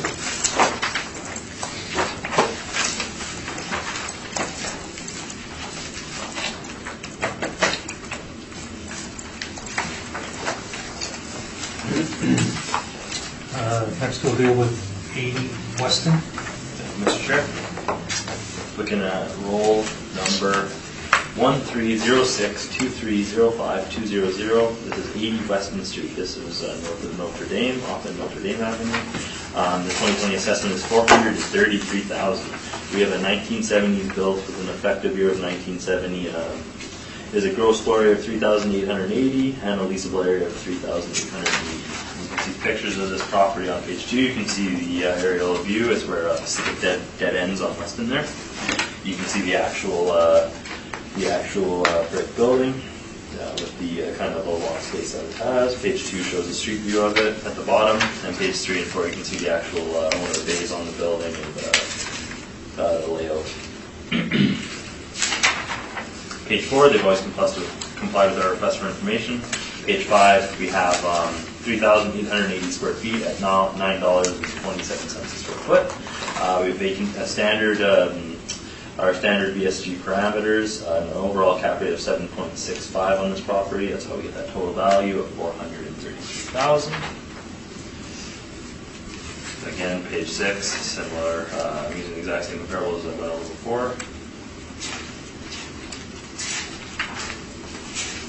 We turn to page 10, you see that it's a fully owner-occupied property, checked off, and there is expenses covered down the middle of page 10. And again, nothing really new on this one. If you have any questions, please let me know. Thank you, Mr. Neufeld. Same thing, all by the model? Yes. Now, again, looking at your comparisons, the Weston is a fair bit off the beaten path, isn't it, compared to most Yes. of your comparables? Yes. Have you inspected? I've never been in this building. Those are my questions, thank you. Thank you. Ms. Anderson? No questions. Thank you. Mr. Phillip? I do not have any questions.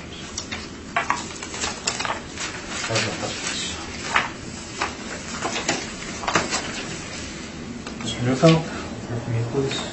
Yes.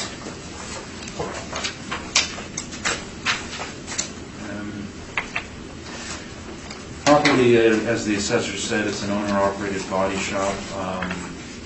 Been working with them for at least 10 years, inspected it numerous times. It's a small-scale, old-time body shop, and all the properties we heard today, the discussion about the concept of economy of scale, actually with body shops, it's kind of the reverse, because with the modern equipment that body shops have to take, you go bigger or you leave. And a typical body shop today will be in the 20 to 30,000 square foot range, and that leaves room for several paint booths, because there are different types of paint that you have to use and different painting styles.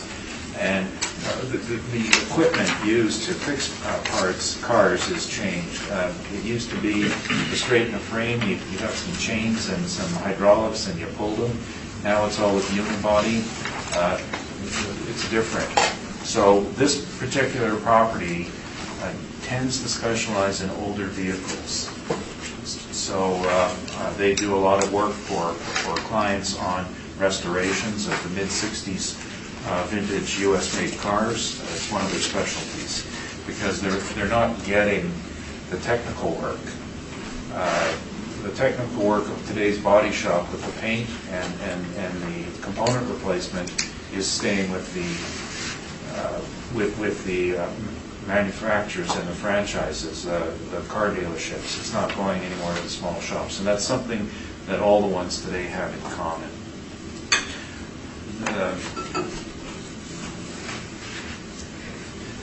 And their business is dwindling. They go into specialization. Now, Boyd, for example, has kept more on top of it as the strongest independent chain of body shops, and so therefore they're in a bit better position in the marketplace. And their rents, of course, are stronger, because they're also trying to be located where people are. People don't want to drive to Weston unless they've got a really good reason to get their car fixed. And the people in that neighborhood, and I don't mean this in any bad way, they don't tend to get their cars fixed. Today's body shop, the latest body shop that just announced a new location is going to be on Waverly, and it's going to be, I believe, in the 30,000 square foot range, because that's where the business is going, not 3,800, 30,000 feet. Of course, it's another property that you just cannot do on the income approach. we applied the same rent of $731, and I don't know what joke my people are playing on me, but it's likely going to be somewhere around the midpoint of the rents that we have on page 4. That's fine, it's in and around that area. The vacancy this time, they got it almost right, 5.8%, which is a blend of industrial rates for overall industrial and Inkster, and this isn't really Inkster, it's still more West End, but it's closer. So that comes out at 5.8% overall.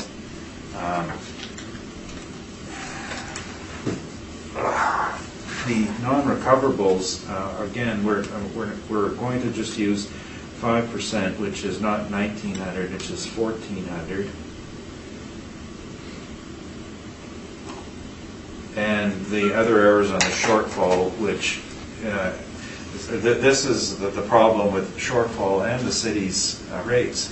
This property has higher costs than many small properties, and that's because utilities go into the process of doing their business, which is auto body.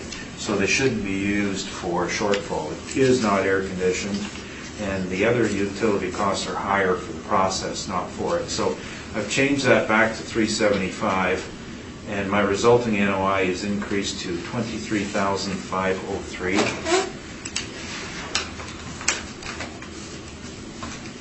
And my resulting value at 8.5% is 276,506, rounded to 277,000. Now, I believe last year's assessment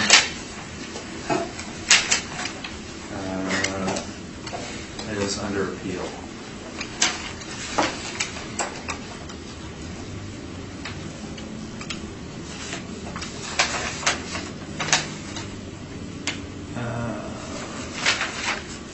No, it's not under appeal. Actually, there's an issue with it. The historical values on this have been much lower in the $250,000 to $300,000 range. Last year was a bit of an anomaly. $237,000 in 16, $308,000 after that. Prior year, $210,000. It is just a small-time body shop.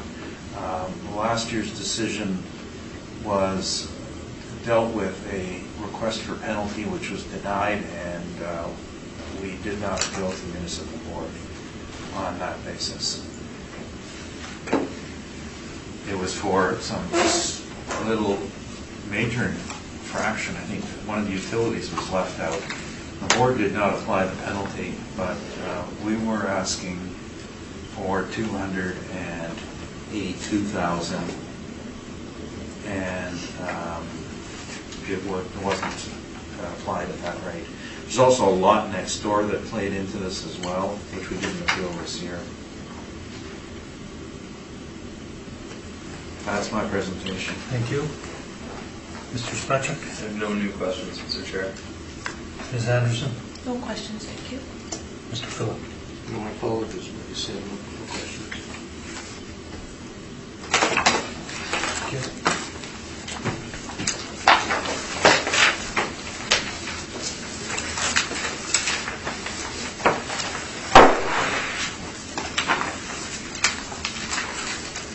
That is the last property on our docket today, 640 St. James. And you're ready, Mr. Assessor? All right, thank you, Mr. Chair. We're looking at a roll number 0700-156-2500, 640 St. James. This is just north of Portage, across from Polo Park Mall. You can see the 2020 value is $804,000. We have a 1986 built vehicle service garage with a gross flare of $3,328 and a leasable area of $3,328. If we turn to page 2, you'll see the lot and page 2 is at the bottom. You can see a street view of the property, 3 bay doors, doors on front and back for drive-through. Page 3 is showing the response for information has always been complied with. Page 4 is actually the income approach to this property. We have 3,328 square feet at 1445. I'll save some time, and there, from my understanding, no disagreement on that actual rental rate, so I won't go into the comparables. I did put together I did add some slightly different comparables onto this one, but again, no disagreement on rent. Vacancy loss of 4%, standard parameters for VSGs all the way through, and then we have an overall capitalization rate of 5.55%, and that's how we get that value of $804,000. Page 5 is comparables. Page 6, 7. There's again nothing different or special for these VSGs. We went through it mostly before. Page 9 is the actual. Again, it says fully owner occupied with I'm assuming some sort of book rent into place. They have a book rental, and then you can see the expenses and the actual rest of the income information. Sorry. Page 10 is just the capital cost and again this gross rent obtained, but not 100% sure if it's a gross rent or if it's unoccupied. They're both checked off.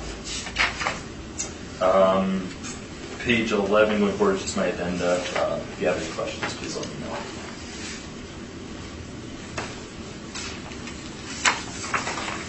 Thank you.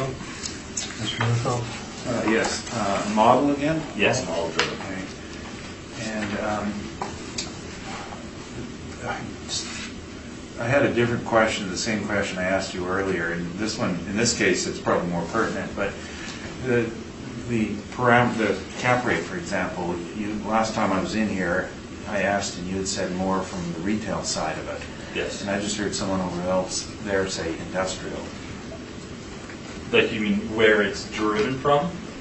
Yeah. For cap rates? Yeah. So again, I'm using similar types of building location. If somebody considers it, like I'm trying to show on that sheet what when I see a building on Main Street, like the first one, what do I consider most comparable to similar location? Retail on Main. This one being on St. James, the most comparable is, again, for my opinion, retail down that street would be the most easy. I don't want to say conversion, I'm not saying it would be converted to retail, but it's the most similar type of building on the street, so that's why I compare it to that on that spreadsheet, if that makes sense. Okay. No, I was just trying to figure that one out. And this is a lube shop, so they obviously have a great deal of bottled or barreled lubricants. What does your model deal with potential for environmental down the road? Like, it could, if land is contaminated, I would usually take that into account through a capitalization rate a change, right? If you had a report on contamination, to me that's a reason for a higher capitalization. Right, but in this case, though, it's apparent, though, right? Because they're actually in the business of lubricants. Yes, our model's not taking into account that they use lubricants, no. Okay. Those are my questions, thanks. Thank you. Ms. Anderson? No questions. This is, Sorry? who am I asking? I mean, I would like to ask the assessor a question. Yeah, that's a good question. Okay. When you go to page 7, Yes, so you have a cap rate of 5.55. yes. Explain to me where you picked up that 5.5 under retail. So if you look at the bottom of retail, you have 1, 2, 3, 4, 5 different classifications. If you look at strip retail, which is like a single-use retail store along a main street like St. James, the low end of that cap rate this cycle from the city of Winnipeg is 5.4, right? The highest we have on any retail strip like that is 8.65. The 5.5 is right in between those, is where I'm saying on this list you could look at. What do you mean right in between? I'm saying the lowest capitalization rate used this cycle for a retail strip. I know it's business, 5.40. 5.4, yes, Yeah. right? But it's not the middle, is that what you meant? No, I'm just saying this is showing the lowest and the highest. We're at 5.5 on this one. I'm just showing, you're asking where is it? I'm just saying that's where the range I'm showing it within for a retail strip along this And street. this model would have picked up that number. A model is giving it based on the 1986 build, that it's a VSG and it's 3,000 square feet, and it's the location it's in is driven the 5.5%. Thank you. Nothing further? No, I'm sorry. No, not a problem.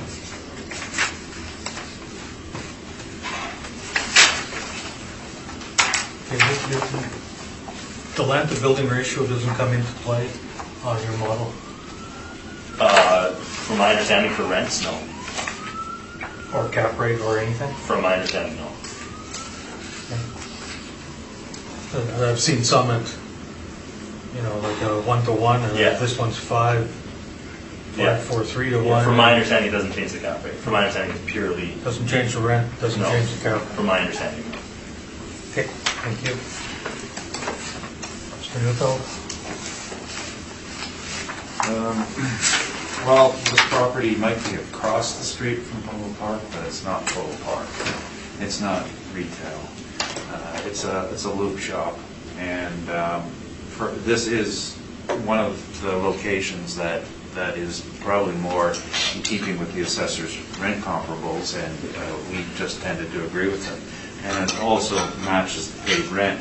So we are looking at a higher vacancy, though, because we would still consider this an industrial usage because of the what they do in the building. When I was training as an appraiser, we always dealt with service garages, body shops, auto dealers, and our general rule of thumb was to look at retail, look at industrial, look at something in between, depending on what it is. The dirtier it is, the higher the rate was. So in this case, St. James Industrial was appropriate. Certainly not a retail rate, 7.3%. The non-recoverables we've calculated at a rate of 5%, and they're all in the statement. And structural reserve, now in this case, the reserve is going to be based on the glass mostly, glass replacement, because it's a lot of glass. The shortfall is another incorrect one because the utilities and costs involved have to do with the business rather than the operation. So I've changed that back to 375. And coincidentally, a very large part of the shortfall should be taxed. My existing tax works up to $5 a foot. I'm just such an optimist, I think it's going to go down. So my shortfall changes from 2266 to 911. My NOI increases to 40,630. And unlike the other properties, this is a good location. The concept of alternative use is worth looking at.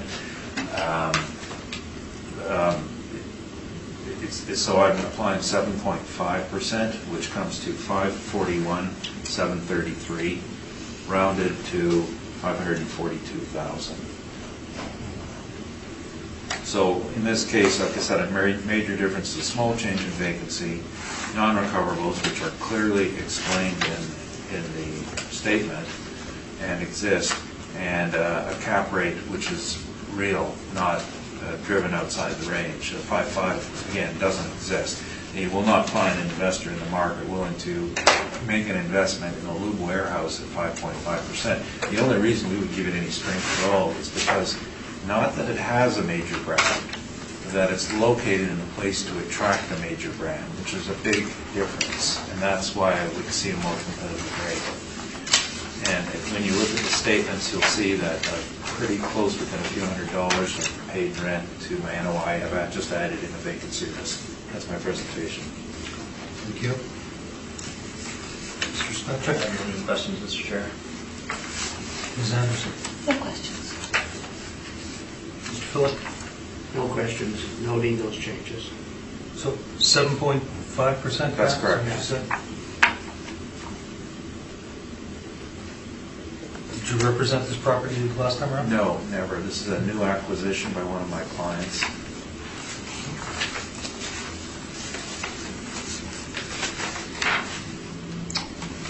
Okay, I have nothing further. Mr. Spacek, desire for a short summation, just summing up all the properties today?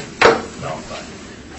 Mr. Neufeld, a short summation, sum up all the properties today? I always have to apologize for all the changes I make, and part of the reason is we've got a lot of properties in the go, and we have this vertical workshop, and I don't work on these properties. I come here, and if I disagree with it, I'll make a change. And I won't go lower because I know that's not fair to the assessor, but I think it's fair to, if we see something reasonably we should go higher, then I'll make the change. And I'm sorry that we make it in the last minute, but better made than not made. Okay, thank you very much, gentlemen. With that, I'll call the meeting to a close.